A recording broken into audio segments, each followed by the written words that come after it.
Okay, welcome everybody to another Chief Hit event. Who is here for the first time? Well, good. Well, I hope you enjoy yourself.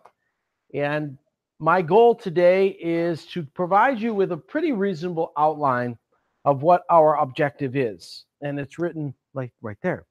So we have a restoration, longevity, and cultivation to ultimately raise your frequency. Okay, so let's start with that.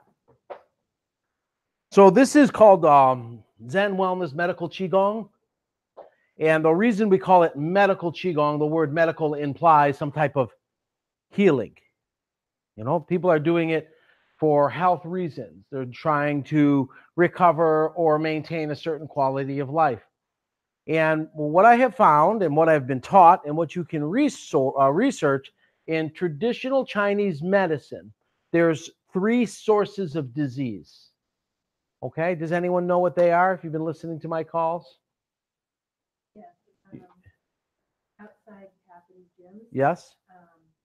Getting hit by the chicken truck. Great one. That's my favorite. Yeah. And emotions. Yeah. So that's good. You got a hell of a teacher, ma'am. And so yeah. So I know. The sources of disease, the sources of death, ultimately come from one of 3 spots here. And one is exogenous pathogenic factor. In other words, the environment. You get sick. The environment will make you sick. You get a cold, or if you're living in an asbestos building or whatever, you get sick from the environment. It usually affects the body from the outside in, hollow organs, and then ultimately the solid organs, and then death. The next source of disease, death, and dying, is an internal pathogen, which is actually your emotion.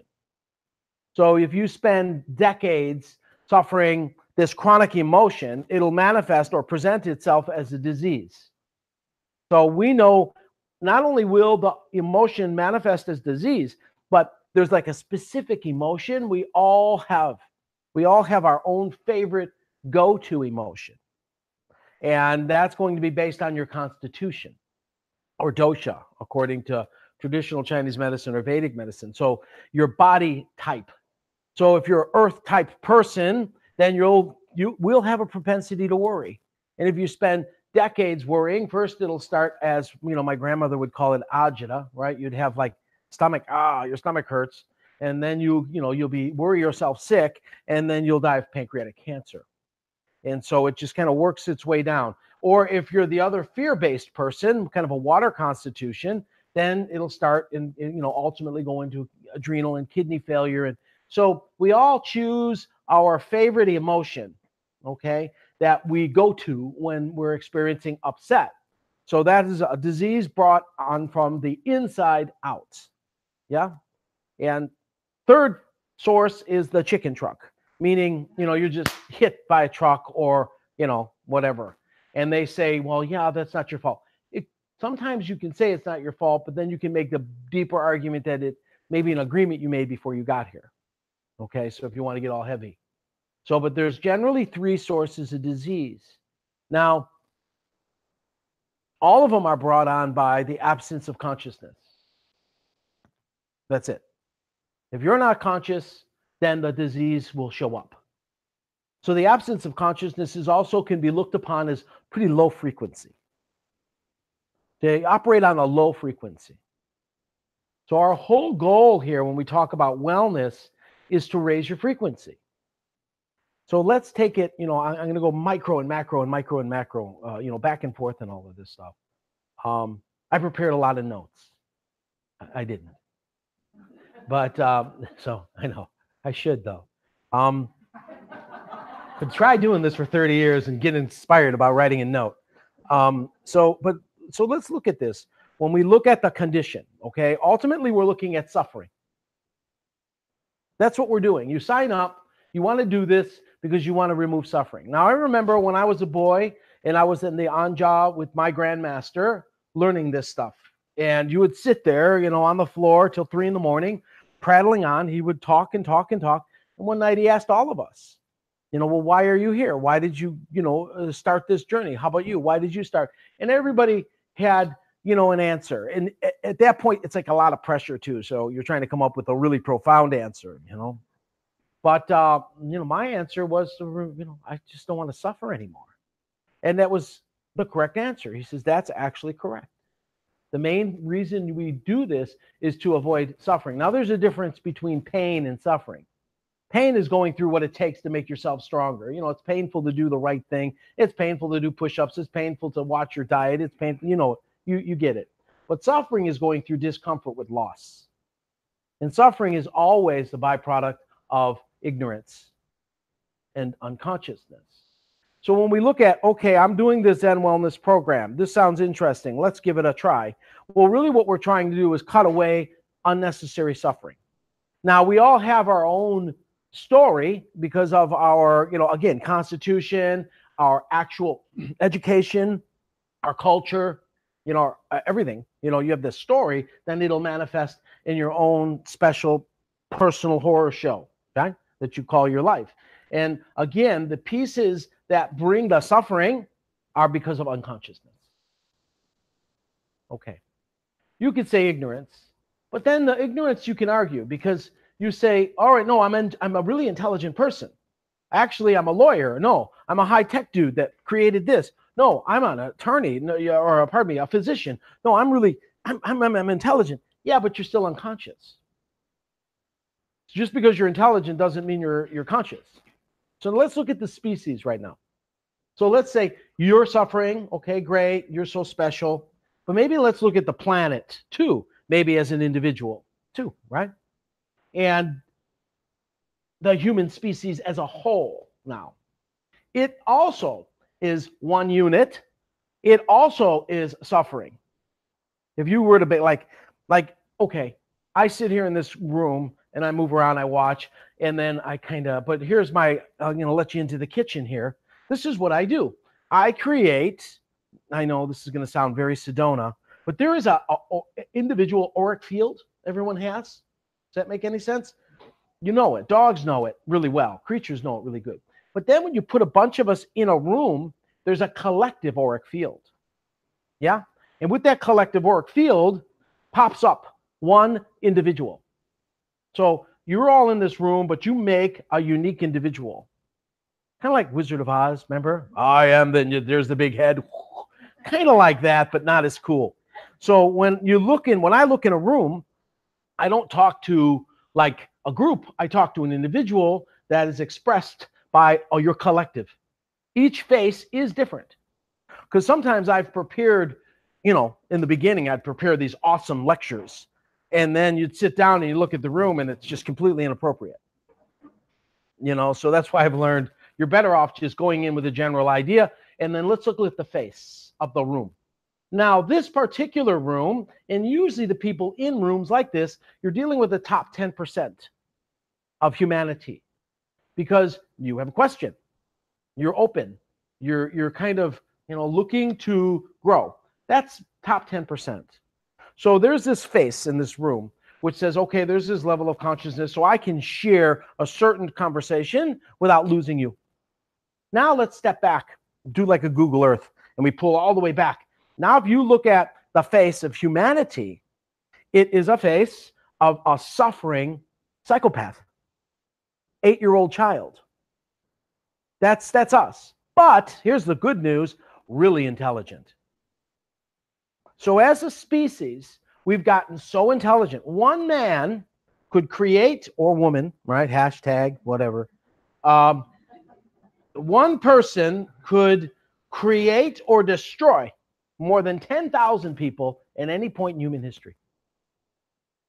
Think about that. One person could create or destroy more than 10,000 people in any point in human history. What is that? Because we're so enlightened? No, it's just we're that cunning. Talking monkeys. We're that intelligent. So that's tremendous power. So it's like giving my son my handgun. It's really powerful, but he'll probably kill me and himself with it ultimately. That's humanity at this point. We're at the brink where we have grown so quickly on the level of like Newtonian, science, empiric evidence, and it's great stuff, but we're really intelligent and completely unconscious. And that's kind of the situation that's happening. And then we have this hubris that, well, but we're like the stewards of the world. We're not. We're not. If you got rid of worms, within 2 years, all plant life would be gone and we'd be gone with them.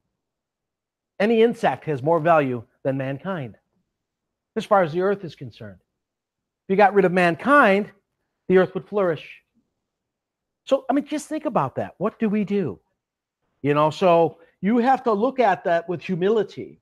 Now, don't get me wrong. Consciousness can awaken in mankind. That's its primary objective. But we're unconscious. So at that point, you're really dealing with the demon, not a saint. And that's a roots to hell and branches to heaven. So there's a polarity there. So the more corrupt, the more enlightened. Or the more enlightened, the more corrupt. And there's a fight. And we're at a ripping point. Not a tipping point, but a ripping point. And we're living it right now. So collectively and subconsciously, the collective is going through this massive internal disease brought on by intelligence without consciousness.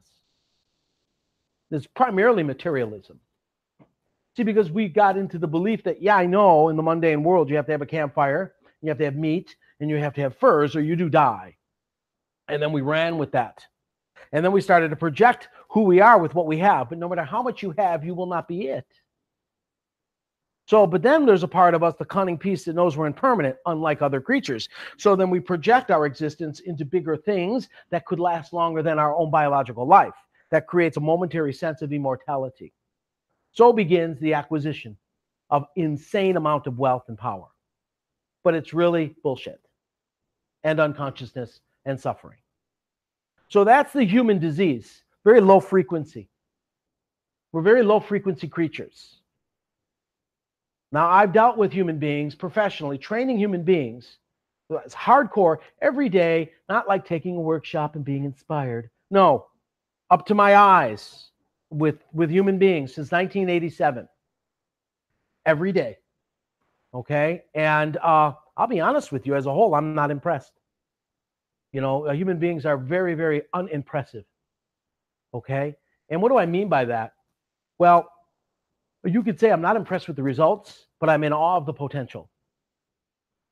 So when you look at the potential of a human being, so let's go back to the basic scale here of consciousness, sleeping in rocks and minerals, right? We've talked about this, and quantum physics can validate it, right? Through the double slit theory with wave and particle constantly going in and out of existence by virtue of an observer. So there's consciousness there saying rock, rock, rock, rock. Right? Slow message. Actually, if you want to slow your mind down, surround yourself with mountains. It's a very slow moving water. Okay, that's why we live up in the mountains, or I did. So you look at the consciousness sleeping in a rock, but it can dream in a plant. It's consciousness, same consciousness that's in you and I, but it's not animated. Now, this is a Taoist theory, okay? Take it for what it's worth. So it can stir, it can reach, it can blossom, it's dreaming. It can stir in a creature, and it may awaken in man. There's a caveat. The contribution is the potential of awakening consciousness. So consciousness, in an effort to exist, had to turn into form. And as soon as consciousness occupies form, it becomes unconscious form. Formless consciousness, sure, infinite, but there's no I-thou-ness. So then you have Wu-Ji and the blast, right? And the yin-yang, right? And then we go into the 10,000 things. So sure, formless consciousness in an effort to exist becomes form, unconscious form. So begins the distillery. So as a human being, we actually are on the cusp of becoming conscious form. That's our contribution. Worms don't do that. They keep the sanctuary or the incubator in place for these eggs, you and I, to possibly hatch. That's why you always see the birds and stuff in the religion. It's a cracked egg. Consciousness is a bird. Normally, most of us, we crack, we drop dead. That's a Poe ghost. No consciousness, start again. So you have an opportunity, as do I, to awaken while you're in form. It's the most animated expression. It's the most complex bio-software available right now, hardware and software. for consciousness to dwell. We're trying, though, with our technology to be able to eject your consciousness into the cloud, right? And then create a genetic sleeve, which your IP address is your DNA, and then we can re-put it in the new sleeve, and then you'll always have a 40-year-old body, right? We're working on that.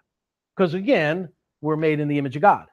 We're just a small piece of God, right? We're working on it, but it's almost cheating. But that's okay. We'll see what happens. I'm excited to find out. So, but our goal is to awaken in form. Okay, that's the cultivation.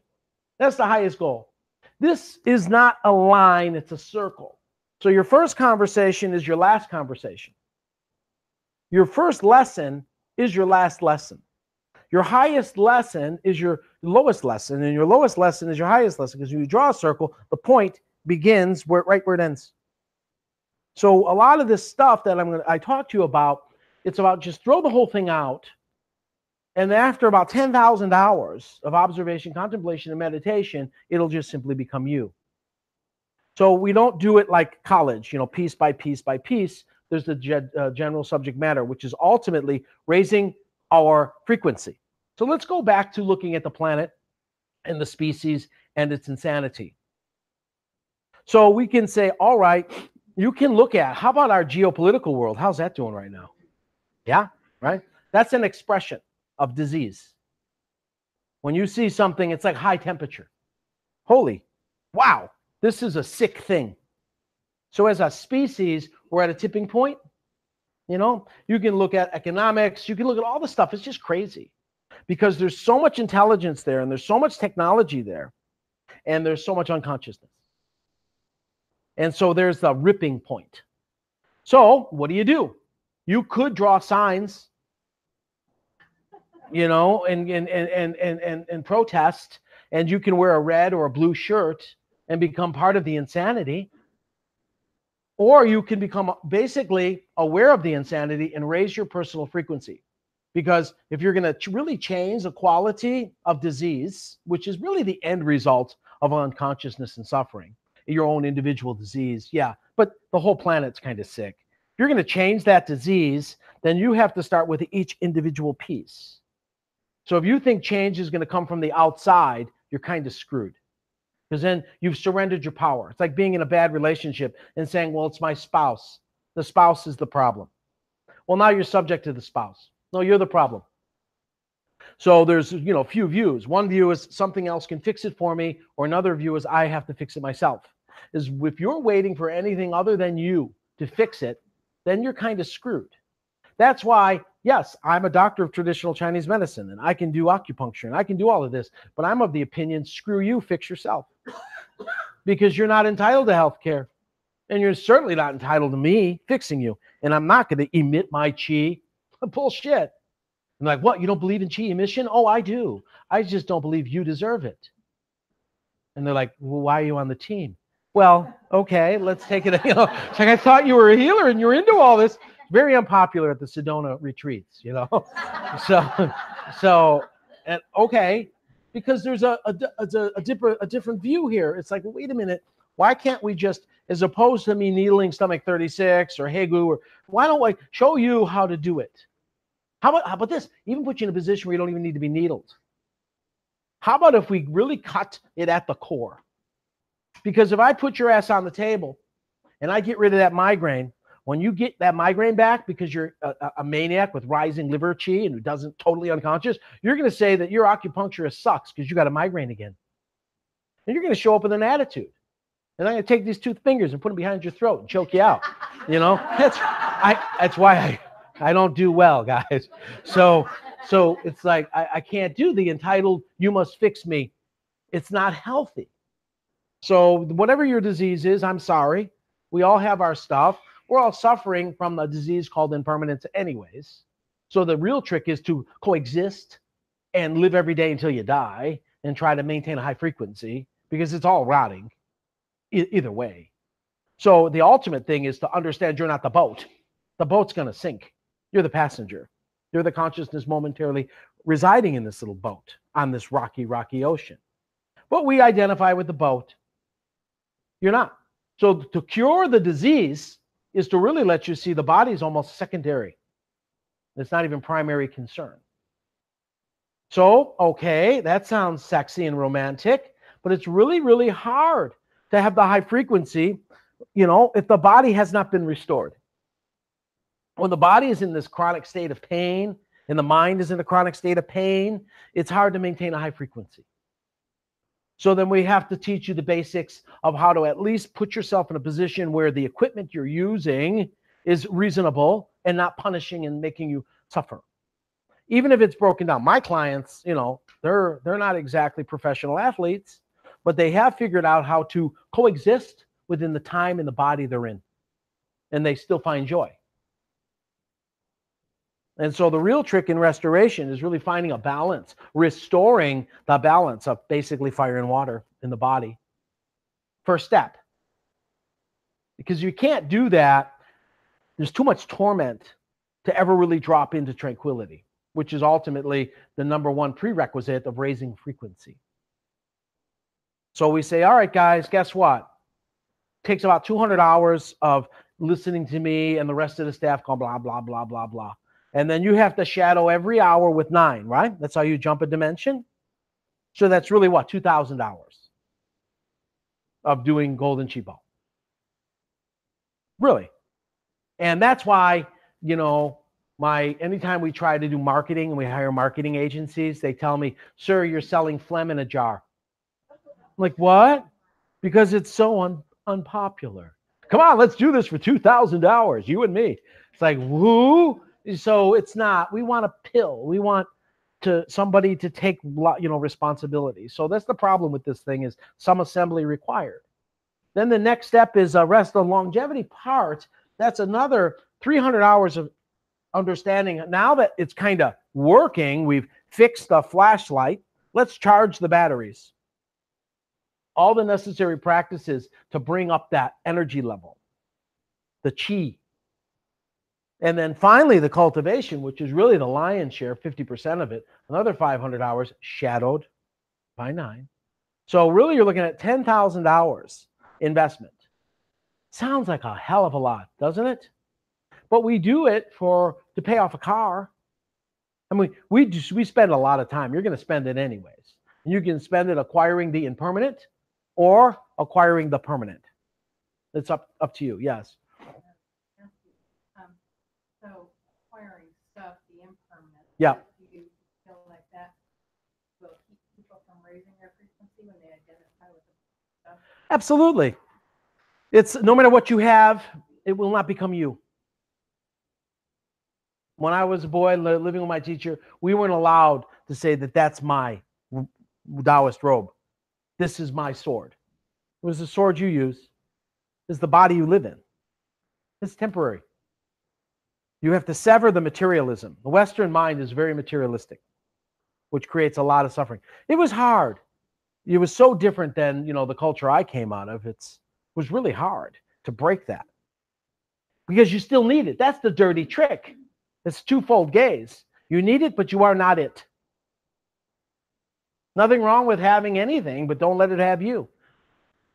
I heard Guru say, every night, a good practice before you go to sleep, is take everything off. Put it on the lamp table next to you. Take your name off. Take your gender off. Take your race off. Take your culture off. Take your family off. Take your house off. Take everything off, and you'll just be left with you. Get used to taking everything off, because that's what you're going to do in the moment of death. And the scariest part of death is giving everything away. So every night, die. Take it all off. And what you'll find is the only thing left will be you. And that's the only thing that matters. And this is simple meditation. It's not even a big meditation. You don't have to ring a gong, light an incense. It's just a little memory. Usually you lay on your back and you visualize just taking it all off. I am that which perceives my gender, perceives my family, perceives my stuff, perceives. I am just the observer. Keep practicing going back to the I amness, and that protects you and creates space. But you need all the crap to play the game. We do. We all have gear acquisition syndrome. You see it in musicians and like where they don't really play, but they buy a new guitar all the time and a new pedal. It's like, because they think that's going to make them a better musician. So they got more stuff, but they kind of suck. You know, it's like, really? You got another guitar? You can't even do a bar chord, dude. So it's very common. Okay. But we do the same thing in life. We just keep acquiring gear because of the dirty tricks. See, you know, as a little human being, it takes like 28 years at least just to learn how to eat, shit, dress, get a job, read a map, drive a car, just mundane. So your, you know, like definition of reality is overwhelmed by the mundane. And then you think, oh, that's life. And then if you are lucky enough to acquire the mundane, you go through a midlife crisis because you're like, shit, now what? I thought life was about the stuff. And then what do? Start over again. And so you need the gear to play the game. So you need a sanctuary. It's really hard, you know, because you get this. This is a trick, you know. Like I spent a lot of time. I used to go to Hawaii every summer, 3 months, do my thing. You know, it was really cool. And there's a lot of spiritual vagrants, groovy guys with big beards and top knots and dresses, and they say that they're really spiritual, you know. And they're like, it's not about the stuff, man. I'm like, oh, okay, but you're a bag of shit, sir. And they'll be like, oh, that's harsh. I'm like, I know, but because it's true. True words are always harsh. And it's like, because you're telling me it's not about the stuff. You don't have a right to say that. Get the stuff, burn it in the garbage can, and tell me it's not about the stuff. You're not qualified. That's your copping out. You're using that as an excuse because you can't even handle the mundane. If you can't handle the mundane, if you can't figure out how to do 3 hots in a cot, you're going to realize the nature of consciousness. Bullshit. It's way, way harder than that, guys. Don't give me the, oh, no, really, we're going to wander on the beach. And no, you're not. You're weak. Your nervous system's for crap. So you got to go through this basic start, but then you got to let it go because it's just the gear. You got to create a sanctuary or some type of environment in which you can cultivate. It's hard to drop into cultivation, which really the prerequisite is tranquility. Yeah. So there's clarity, and then you can start to see the constant if you can't pay your bills. Now you're all zenning out in the moving trucks, taking all the stuff out of your house because you didn't pay your mortgage. Not going to happen. So you can't. You got to go through materialism. You got to go through sexuality. You got to go through all of this stuff because a lot of systems will go, well, I'm going to renunciate. I'm just going to hide in the temple. No sex, no stuff. Really? And then you're going to spend the last part of your life wondering if you would have, should have, or could have. But once you have your Mercedes and your Rolex and all your stuff, you'll realize there's nothing there. It's no longer compelling. The moment of death, there can be nothing compelling you or repulsing you. You have to be able to drop the mic and go. You got to go through it all and realize there's nothing. Can you go through it all and not get hung up on it? Sometimes you go through it all and you get addicted to it. That's the trick. And so the whole game here is to develop the big game. It's like, what is the big game here? And the big game is, you know what? Worms have more value than you. If you stay as a Po, demon, if you stay as a Hong Su, human animal, you're lower than an animal. Because at least an animal is pure. It's not corrupt. You know? They're not corrupt. I don't have pets. You know why I don't have pets? Because I don't want to corrupt them. People think you don't like dogs. No, I've lived in China. I've eaten a lot of dogs. Love dogs. And they're like, what? I love shocking people. You know, it's like, you bastard. Good. Or no one listens. You know what I mean? If you don't. And it's not that. It's just about I'm going to project my insanity into that dog. Domesticating an animal is the worst thing you can do to it. Because you give it its human characters. Now it has human karma. Poor thing. So interested? Think about it. I've got probably 200 donkeys, at least 5 mountain lions, a bunch of bobcats, an army of tarantulas. I don't even know how many rabbits. I sit there, drink my coffee. Oh, there goes one. Hey, how you doing? Because they're animals. They're very consistent. They're always there at the same time. You know what I mean? You can interact with them. They're cool. Do I have to own them to enjoy them? No. And after a while, if they realize you don't want to eat them, they'll hang. They will. Like when my guests come, they all hide. When I'm there, they all come out Come out, come out. It's like Wizard of Oz. All the little, they come out. And it's cool because they know I don't want to eat them. I'm not interested. And I don't want to enslave them. So, as a human being, it's like, okay, you're a bad animal. You're an animal, but you're kind of corrupt. So then we become a liability to the planet. So what we have to do is become Ingan, which is the highest expression of humanity. Anybody heard of the I Ching before? And we use the I Ching as kind of like a party trick. So does she love me? Throw the coins. Should I buy that car? Do the yarrow sticks. Wow, talk about missing the point. It's like using a computer for a hammer. I mean, you could probably put a nail in, but it's not the best use. It's 64 steps in which a human being can become a superior human being. 64 phases. And then the 3 lower expressions and 3 higher expressions. It teaches you how to basically transform from being a really, really rotten little animal to a superior human being. That's what the book's about. And that's really the journey. But you can't take that journey if you don't have the fundamentals. So in life, we're taught the fundamentals of the mundane. Again, I have a child. Okay, let me ask you this. Are humans, when they come in, are they naturally good or bad?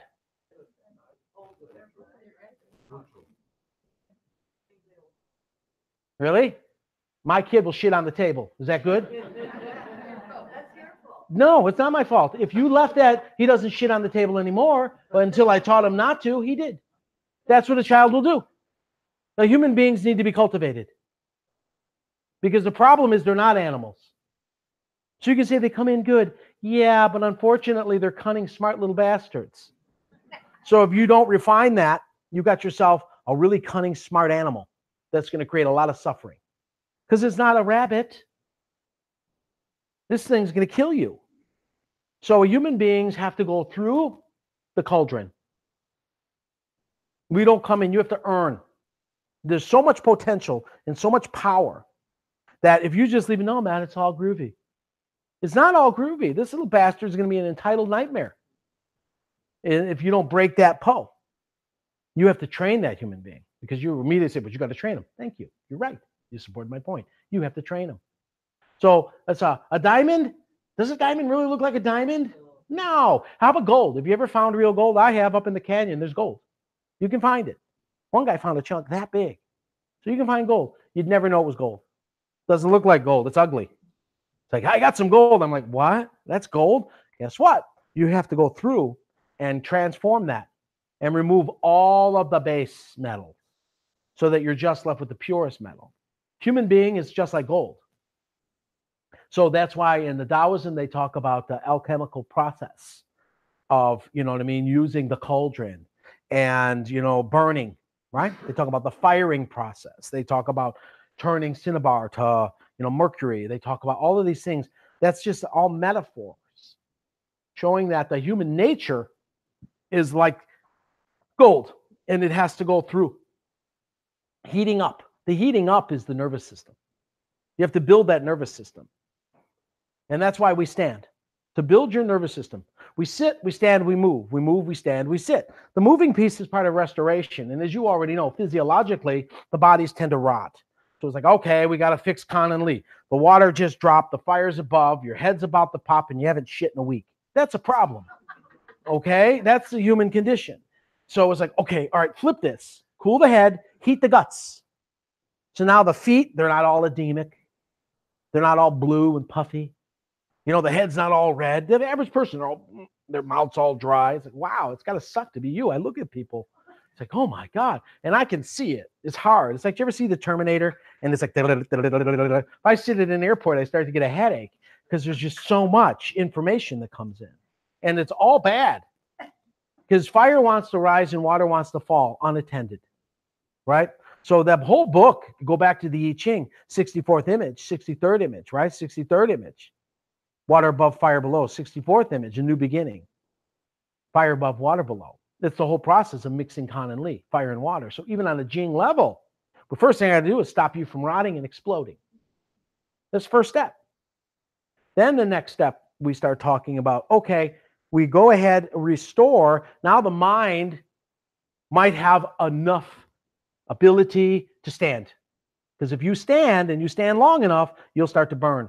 What's burning? That's a chongmai and thrusting vessel, your nervous system.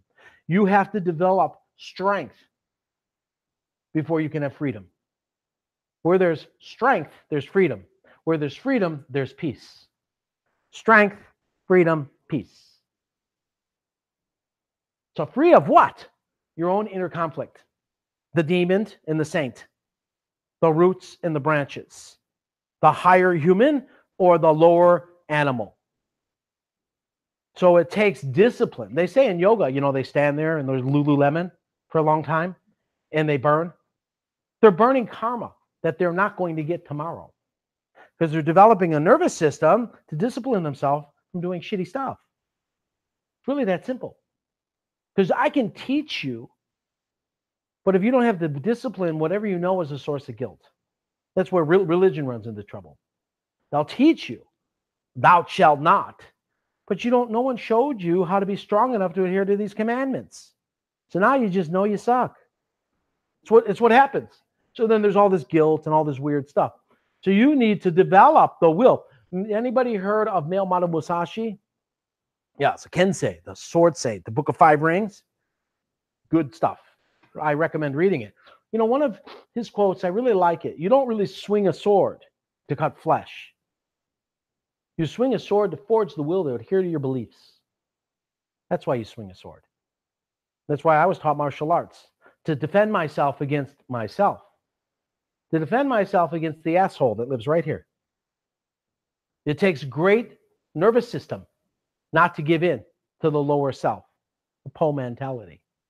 So the standing practice is how you develop a strong enough nervous system to go through so that you have the discipline to become free of the inner conflict, which is the tiger and dragon. You see the scroll all the time. There's the dragon and the tiger in the Chinese, store. That represents Han and Po in the natural human conflict, the higher and lower self. How do you get the discipline? That standing is the most effective way. Standing practices is literally how you change your spinal cord and your nervous system. Most of us have like a bad aluminum speaker wire, and you're trying to run 220 through it, and it's like you got to build the capacity of that main loom. It's a governing conception vessel, boom, thrusting vessel. Governing conception vessel, boom, thrusting vessel. It's the thrusting vessel that helps you with the discipline to adhere to your beliefs and to become free. So it first starts with the discipline of sitting here, listening to me prattle on and read the silly books, get on a plane, show up, or a lot of the people just walking over the threshold. That's discipline. But where there's discipline, there could become strength because that's your practice. Now you start to build yourself. Where there's strength, then there's freedom. Where there's freedom, then there's peace. Peace, though, is a basic prerequisite of basic humanity. We've elevated peace to some type of heavenly realm. It's not. It's bullshit. You can't do anything without peace. Just to function in a healthy way. You can't eat dinner without peace. You can't take a crap without peace. You can't do anything without peace. The most fundamental, mundane things. Peace. That's really the big goal. That's the first prerequisite for raising one's frequency. Just be peaceful. Then we can start to be pleasant. Then we can start to become a little bit more, truly joyful and almost internally ecstatic, like when you were a child. Then, we're moving into ecstasy. That's your right. Ecstasy is completely now. You're just now. Like opening presents on Christmas when you're 6.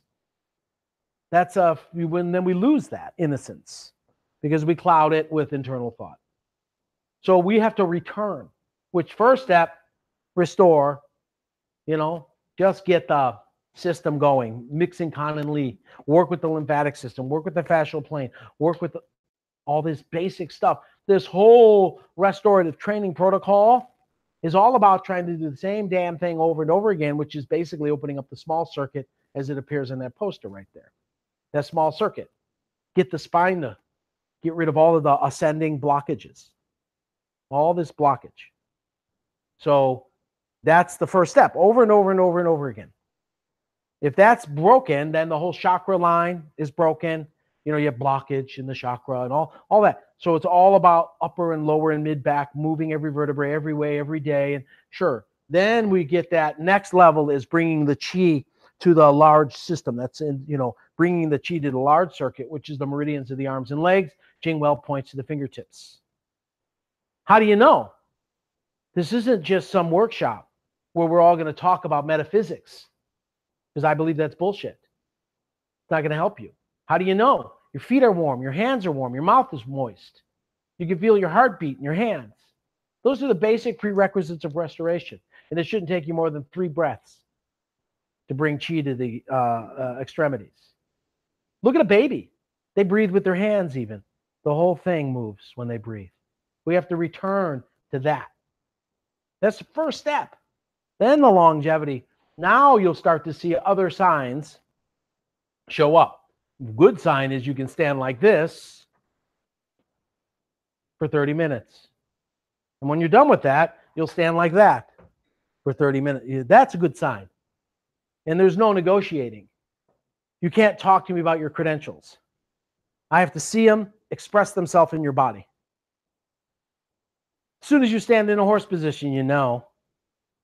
I tell you again, you know, in my industry, it's mostly bullshit. Mostly wizards and witches. I'm a healer. Well, you look dead to me, ma'am. And I just tell them that. I'm like, how you doing? I'll take a sip of my, you know, I don't care. What are you going to do? Fire me? I don't care. So it's like, you look at you. Talk to me about what you understand in horse stance.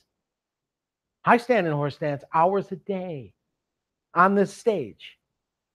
You can't stand in it for 2 minutes. You're going to tell me about chi. You might know about it. Who cares? Not what you know and not what you have. Don't confuse that with what you are. What you are is what counts. Not what you know, not what you have. What you are should express itself in the quality of your reality. So that we have to protect ourselves from delusion. So we go through these stages: restoration, longevity.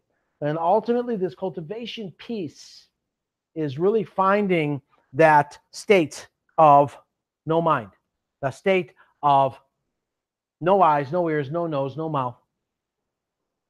Pardon me? It could be boring, or it could be everything. You don't know, definitely.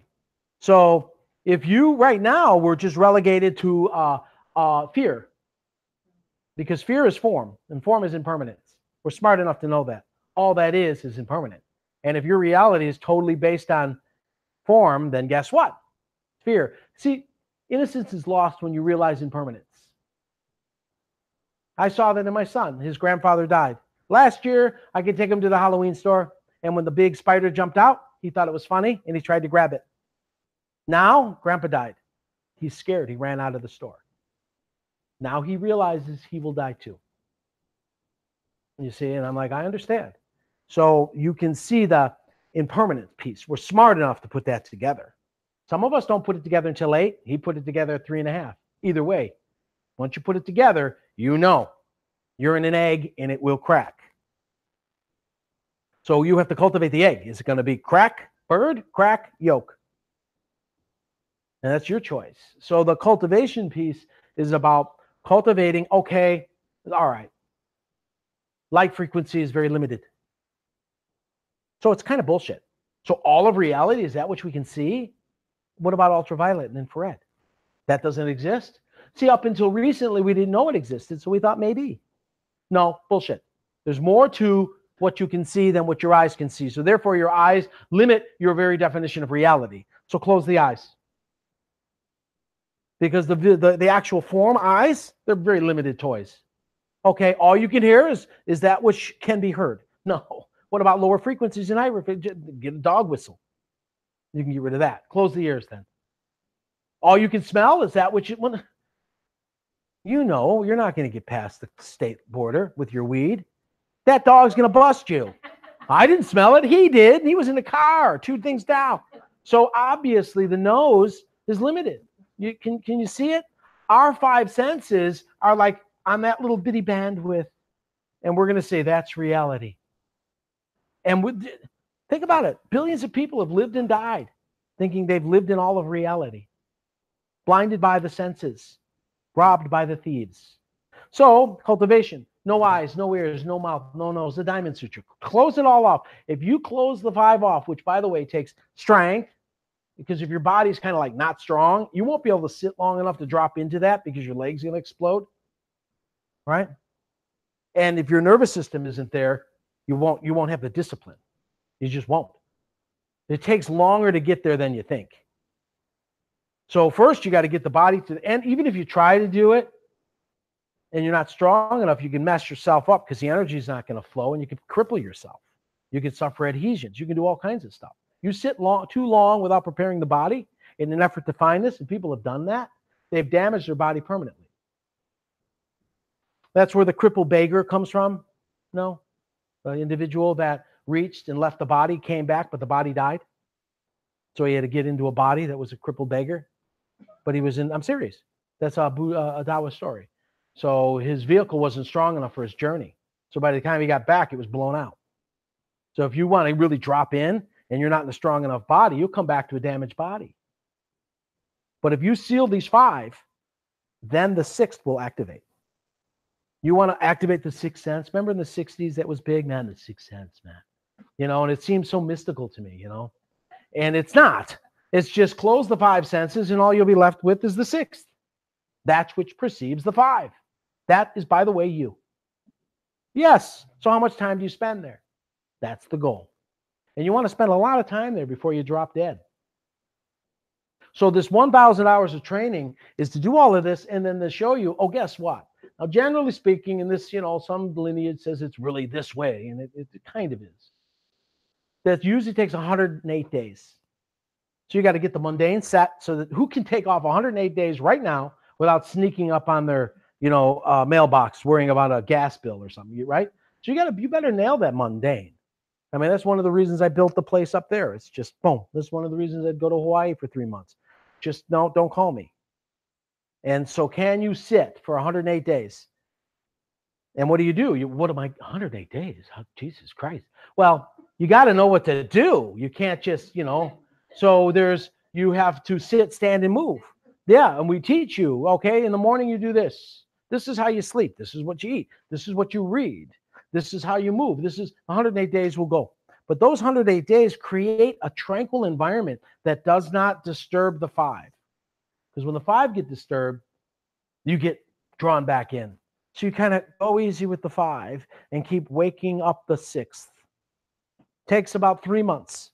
That's what they call creating the immortal fetus. Anybody ever read any Taoist alchemical books? They talk about creating the immortal embryo, right? No?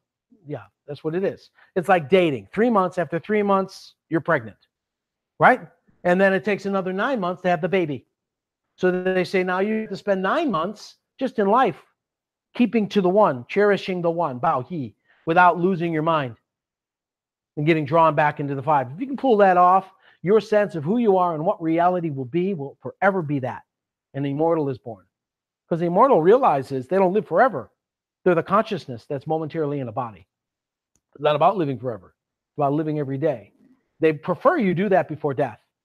So traditionally what they'll do is anybody after retirement have had the resources and the education to spend that. They might take 2-3 times to get to that boom. There's apparent signs that you've gotten to that point. What do? We retire in golf. You know, I mean, that's our culture. Yeah, I'm entitled. No, you're not. Screw you. You just began. You finally got the time and the resources ready to actually pursue the true meaning of your life, which is to realize the consciousness momentarily rotting in your form. And so that's the concept is there's an actual equation. Now, some of them say, look, you need to read this book. And you need to read all 64 passages and the first, 30 days and the first 10 days. And then you can, if that's your culture, it's not as rigid as a general, but you have to do something. You can't just sit there and play video games. And so that's about creating an environment in which you can kind of activate the sixth. And so my goal is, see, because when I was taught this, it was really unpractical. And it was really based on kind of authority-based teaching and submission.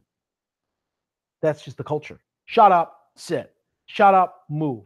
We're this. Yes. Well, we don't do that. We don't dig that. We're Americans. So we like to kill royalty. You know what I mean? We don't do good with that, you know? But traditionally, that's how those lines are. Almost like a caste system. And I'm just a lowly beginner. So, yes, master. We don't do yes, master. We'll cut his throat. And I know that. And that's what I used to tell him, like, dude, this is so not going to work. He's like, I'll do it. These madmen are going to do it, but this is going to go bad. And he's like, I know that, but you have to learn my language, eat my shitty food, and sit on the floor, totally submit yourself to this insane culture so that you can get this information because it's my culture. I can't provide you the information and figure your culture out at the same time. Can't do it. So if you want to learn it, deal with being abused by a Korean, psychopath. I'm like, yes, master. He says, now, but your job then is going to be able to exactly what you went through. Everything I taught you is wrong. Just like parenting. Have you noticed that when you have a kid? Well, my dad did that. I know that was wrong. It's like, right? The father must die. Everything you were taught was pretty much wrong. Maybe 10% of it was okay. The rest was insane and abusive. And so it's like, that's how there's an evolution of generation. 70% of the finest steak that you eat tonight will wind up in the toilet tomorrow. That's just how it goes. So all this crap that I went through, most of it was in fact crap. And he knew it. He's like, now your job is, their culture. Now you know the subject matter. Now you have to translate it in a manner in which the average human being that has a job and isn't going to commit themselves to a cult, walk around with no shoes on, can pull off. That's going to be your earning. That's your job. And guess what? Not too many of us succeeded at it. Not too many of us even made it through the training, then went around and interpreted it based on the culture and the language. So, but everyone can do it. And we live in a time too. And you don't have to spend the 18 years that I did. Shouldn't take you that time. You should be able to go through it. Maximum 7 years, average 5 years, gather all the information you need, and then get ready. You've got it, go do it. That's self-mastery. That's my goal, is to kind of, I don't want to use the word mainstream it, because I'd have to be twerking on stage or something to really mainstream it. So I don't think I'm going to get that far. But it'd be nice if we could, wouldn't that be a repulsive sight? If we could, but if we could get this to the point where it's like, you know what? I see this. In the old days, enlightenment was just such a scary word. Enlightenment is not a fixed state, by the way. All you need is, to know that you can drop into that. Most of the time, all right, you're dealing with bullshit and you're a nut like the rest of us, but you're not lost in that and you even know it. Then you can say, okay, let's drop in here. This is important. And you have control now, because you got to be in it. You don't have to be of it. You can kind of have choice, not be lost or drunk with it. They call that doce. You're just drunk now. You don't even know. So our goal is to provide you with a form, first the information, and then a process in which you can go through this and illuminate the golden court, if you will. And sure, there's all the formal stuff. If you like it, I'll show it to you, and there's all the books. But it's not that hard. I don't think it's that hard. I've tried it a few different ways now. I don't think you don't really need to go hardcore. Let's light 3 incense to the Shangdi and Namo, Namo, click, click, click, temple block, bang, bell. You don't need to do all of that. You could, if it helps. Everyone's different. Some people like that, the ritualistic approach. That's cool. I've done it, a few different ways. So, but my goal is we have to restore. We have to go into longevity. Then we have to understand what the cultivation goal is. Everybody in this room, after you go through this process, should have the wherewithal to sit, stand, and move for your 108 days. At one point in your life, you owe it to yourself before death.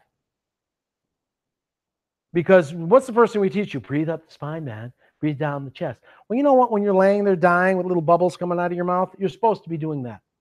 There's a secret. If you want to die well, run the microcosmic orbit. How do you know you died well? The top of your head's warm. That means that the Po didn't drop. If this is warm, this is cold, oops. And so you can tell right away where the consciousness went. Do you need to, you believe in heaven, hell? Who cares? But I will promise you this, you won't die and go to hell. You'll bring hell with you. And you're not going to die and go to heaven. You'll bring heaven with you. Don't ask yourself, do you think he went to heaven? Well, if he was a miserable son of a bitch up until the moment he died, really? He never even went to heaven. He didn't know where it was. Went to heaven. How's he going to, now he's going to find heaven? So it's not like that. So it's like, make heaven, go to heaven now. You know, and whatever you believe in too, because a lot of this is a Taoist, is Buddhist, Confucian. I'm a Roman Catholic. I know it's not the most popular religion right now, but that's what I am. And that's all my ancestors in their innocence truly believe in it. And my grandparents in the rosary. So that works for me. It's all the same, by the way. Opening the top chakra is a saint. That's what this little thing is, you know, or the lotus. Whatever your culture is, don't be quick to throw it away. I see it happen a lot. Now, some of us don't have cultures because we're American and we're 52 different things. And you know what I mean? So it's like you got to find something. Then that's cool. Find something that resonates so you have a structure. But also, if you happen to have a culture and actually have some type of formal something, I wouldn't throw it away too quickly. My parents, you know, and my uncles and aunts, a lot of them were priests and nuns. And when I first started this, I was supposed to be a cop in Chicago, you know. They were very nervous that, you know, Michael is now in a Korean cult. And so they really were.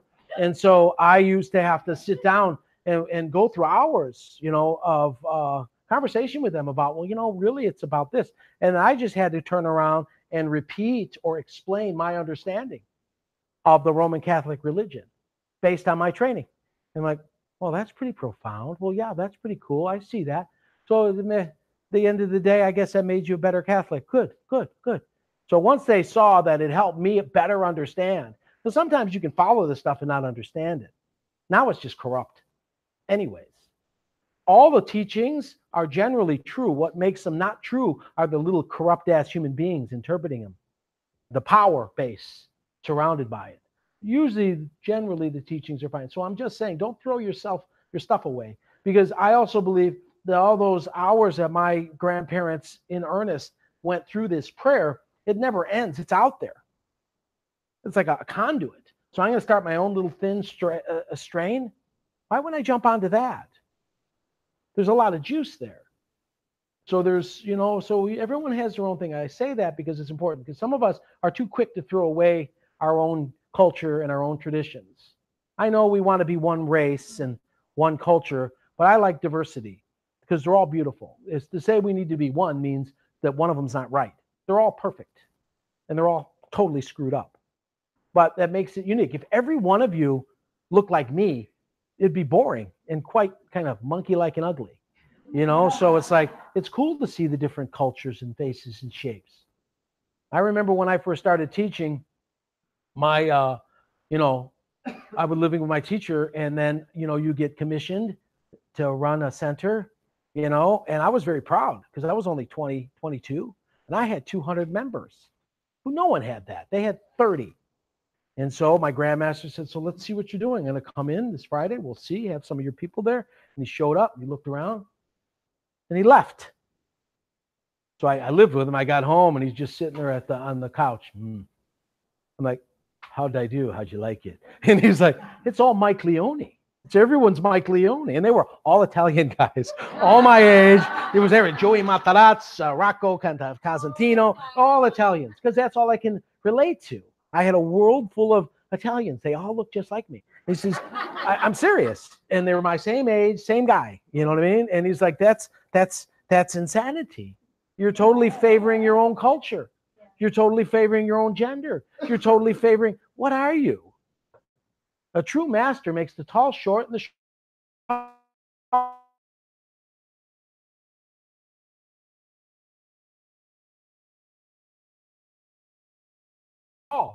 What? Or you're just Dolce. You're just favoring yourself. Humanity does not express itself in Michael Leone. Fix it or you're gone. I'll give you 6 months. And I'm like, but I need time. He's like, oh, you need time. Oh, you didn't tell me you need time. And he reached back, and there was a calendar that happened to be framed in wood. And he threw it at me and hit me right in the chest. And he says, circle the day you die. Circle the day you die. I'm like, what? I was his worst student, you know. And 18 years, he never got my name right. He called me Marco. I'm like, I'm Mike.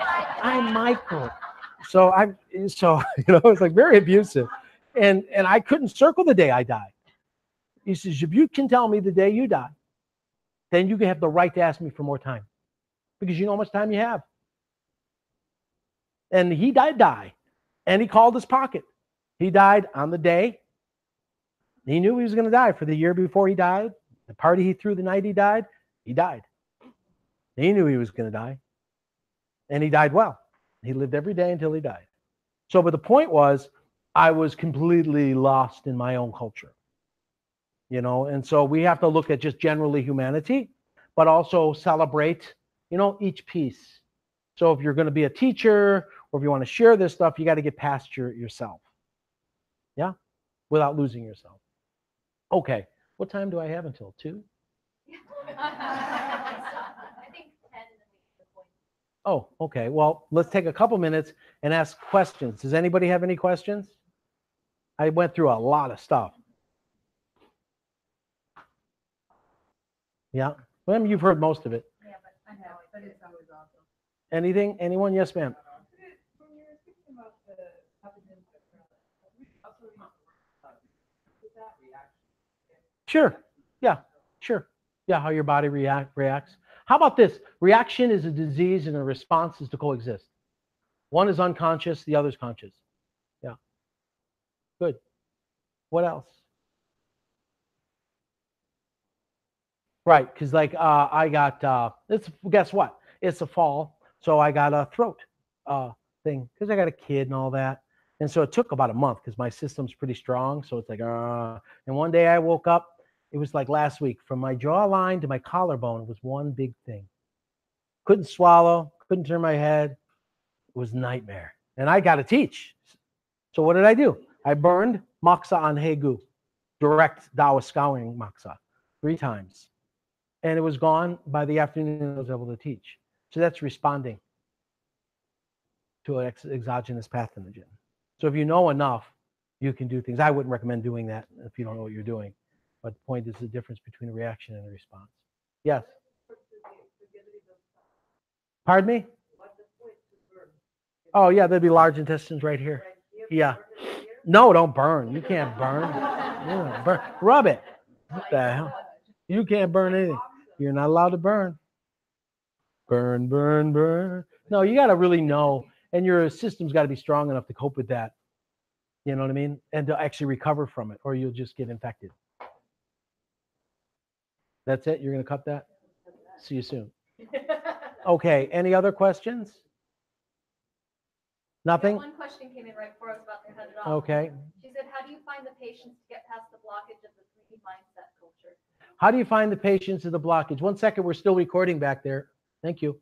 You don't. So I would go home to my teacher and say, oh my God, these people are imbeciles. They're totally locked in the mundane. I can't take this. They're not learning. This is a nightmare. Save me. And he looked at me and he says, if they knew what they were doing and if they weren't locked into that 3-dimensional view, you wouldn't have a job. Be grateful. Their ignorance is your security. Keep teaching.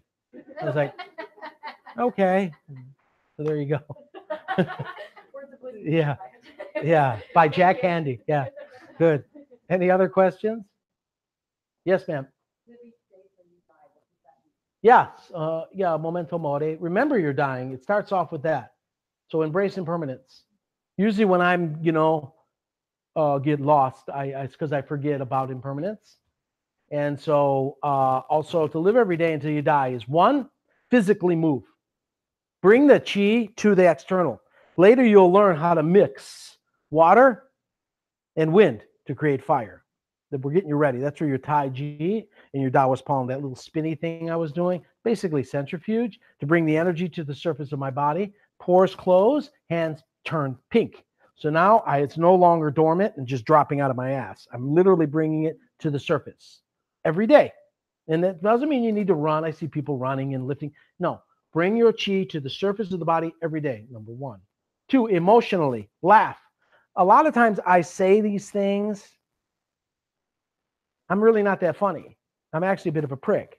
But I know if I can get you to laugh, that's medicine. So every day you want to have emotion, music, art, even your movement will become art. You know what I mean? Dance, okay? Shine, blossom, show up, be in love with you and life and everything around. See, this is the illusion of I love you. That's bullshit. I love me, and all I can do is share the love I have for myself and my situation with you. That's it. So that's emotionally. Then intellectually, mentally, physically, the intellectual part, there's three. Jing, Qi, and Shan have to be hit. The body moves, the energy moves, and then you must drop into, at one point, the sixth sense. Every day, turn the five off at least once. So the sixth arrives. So mentally, physically, emotionally, or Jing, physically move the body, bring the Qi to the surface. Right? Have the emotional experience. And on a most primitive way, the emotional experience is standing, because it will get emotions going. But it'd be nice if it could be more enjoyable. And then here, drop down and have one moment of that clarity, so that you remember the little dollop of God, right? Namaste, right? Namaste. The God in me sees the God in you. That you have to see that diamond every day. You got to see the diamond every day. There's a diamond in you, a little bitty diamond. That's the only part of you that really matters. We all have the same diamond. It all came from the same mind. We're all the same. Because I have people ask me too, how do you deal with all these old people? I train old people. I'm not in Scottsdale dealing with, hot chicks and Lululemon. I'm dealing with people, 3-point walkers, and there's nothing sexy in this building. How do you deal with it? No, I've had people quit because they couldn't handle it. Yeah. I'm like, but I don't see that. All I see is the diamond. There's a little beautiful human being. Do you see the auric field and you relate to the diamond? That's why I don't remember names and stuff. I don't really give a crap. There's that, and that's it. So can you see that every day? That's living every day until you die. And so at first it becomes like a discipline, but after that, it's not even, it's just what you do. So that's mentally, physically, emotionally, or activate Jing, Qi, and Shan every day until you die. A lot of us spend the last 20 years of our life dying. The body starts to rot. The emotion is long gone. The only thing that's keeping you here is fear. We're usually not brave enough to die or strong enough to live. We deal with the soul loss or the separation of Han and Po. 20 years. The average unconscious human being dies for 20 years. And usually spends about $270,000 in copay to do so. So does that help? Does that answer? Yeah. Any other questions? Yes, sir. Just a relation, I guess. So not being impressed with humans, I guess, to get over that is time. That's correct. Yeah, because I'm just not impressed. What their potential? See, I never see you. I see what you can be. You see? That never gets. Oh, sometimes, yeah, and it flashes. It flashes during deep moments of inspiration. But generally speaking, human beings uncultivated are very, very unimpressive to me. Very, almost repulsive. So unconsciousness is really shitty, no matter what you look like or what you have.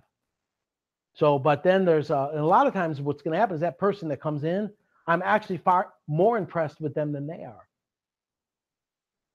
Because I know that's what I do. I rebuild old Mustangs. I'm an expert. So you pull up with this crappy Mustang. I know that's a 67 fastback, and I'm impressed. You think it's an old crappy car you found in your grandpa's basement. You see what I'm saying? So there's a flip there. But I'm very, very, very, very, very seldom impressed with the average person's, starting point and results. But there are potential, sure.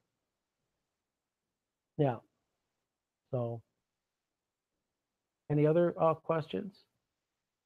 So does it give us a better idea? Okay, so let's do this. So we get coins. The green coin is a beginning, a sprouting of your potential. That means, you've just got started, and it's a reminder. And on the coin, there's 100 teachings. Once you complete your 200 hours, you'll either get a black coin. If you test out and qualify to be a teacher, you'll get a bronze coin. Now we're talking about the alchemical process. So either going from green to black is basically going from spring to winter, right? Which is completion. Or going from the green to bronze, which is actually now becoming the alchemist, taking people from the base metal, bronze, silver, and gold, which is basically becoming more impressed with their potential or getting it to shine. So, yep. And Shannon Dewey. Shannon Dewey, come on down.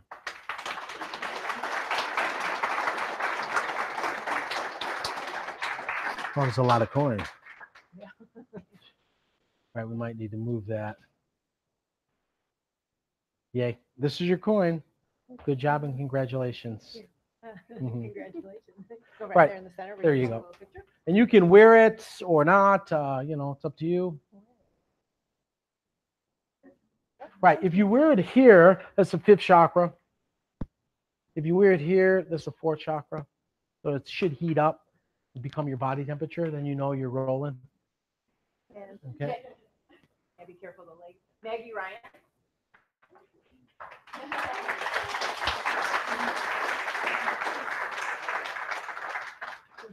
Yeah, be careful of the step. Watch your step, ma'am. There you go. Good job. Welcome aboard and congratulations. Yeah.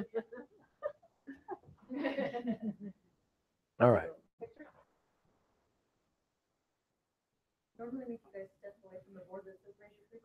That's right. Oh, So there you go. very good. Thank you so much. You're welcome. And Betty Brown. Betty Brown.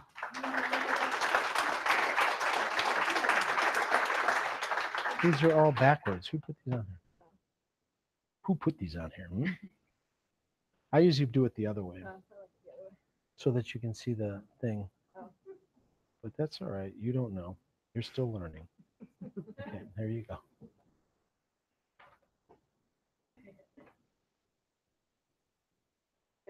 Right. Annie Youngberg.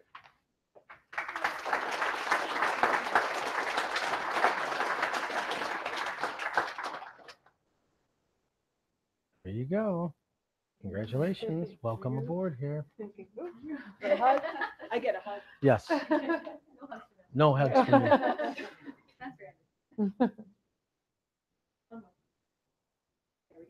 All right.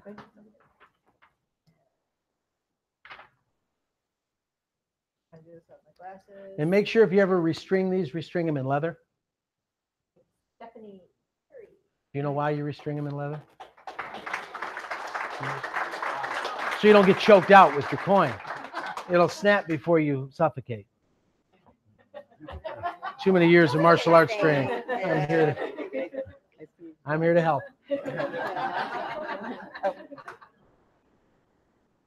Good. And Kelly Webb. Kelly Webb.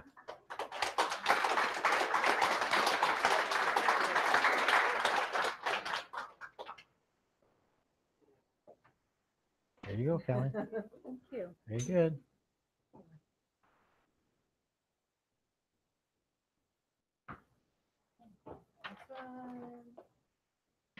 And Sherry McDonald.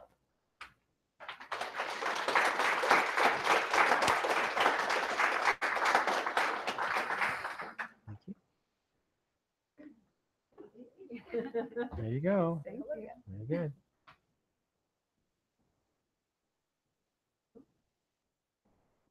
Yeah. And Lorian Fant.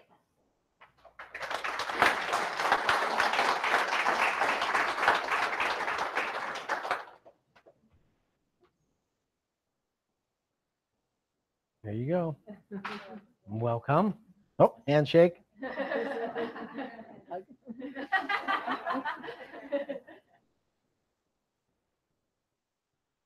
Yeah. And Michelle McLaughlin. Oh, last one. Top of the morning to you.